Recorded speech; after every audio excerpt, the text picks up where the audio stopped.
ਕੱਲ ਸ਼ੀਸ਼ਾ ਬੜਾ ਛੇੜਦਾ, ਨਾਲੇ ਛੇਤੀ ਗੱਲ ਬਾਤ ਨਹੀਂ ਨਵੇੜਦਾ। ਕਰੇ ਨੈਣ ਜੇ ਮਿਲਾ ਕੇ ਗੁਸਤਾਖੀਆਂ, ਸਾਡੇ ਖਿਆਲਾਂ ਵਾਲੀ ਬੁਣਤੀ ਉਧੇੜਦਾ।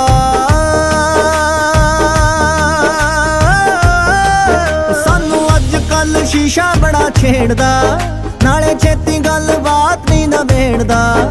ਕਰੇ ਨੈਣ ਜੇ ਮਿਲਾ ਕੇ ਗੁਸਤਾਖੀਆਂ, ਸਾਡੇ ਖਿਆਲਾਂ ਵਾਲੀ ਬੁਣਤੀ ਉਧੇੜਦਾ। ਇਹ ਤਾਂ ਖਾਹਿਸ਼ਾਂ ਦੇ ਬੂਏ ਵੀ ਨਹੀਂ ਭੇੜਦਾ। ਮੈਂ ਤਾਂ ਸ਼ੀਸ਼ੇ ਨੂੰ ਵੀ, ਮੈਂ ਤਾਂ ਸ਼ੀਸ਼ੇ ਨੂੰ ਵੀ, ਮੈਂ ਤਾਂ ਸ਼ੀਸ਼ੇ ਨੂੰ ਵੀ ਟੰਗ ਦਿੱਤਾ ਛਿੱਕੇ। ਦੱਸੋ ਜੀ ਹੁਣ ਕੀ ਲਿਖੀਏ, ਹਾਏ ਹੋਏ ਮੈਂ ਤੇ ਸੱਜਣ ਇੱਕੋ ਮਿੱਕੇ। ਦੱਸੋ ਜੀ ਹੁਣ ਕੀ ਲਿਖੀਏ, ਆ ਸਭ ਮਿਟ ਗਏ ਨੇ ਅਟਕ ਅੜਕੇ। ਦੱਸੋ ਜੀ ਹੁਣ ਕੀ ਲਿਖੀਏ, ਹਾਏ ਹੋਏ ਮੈਂ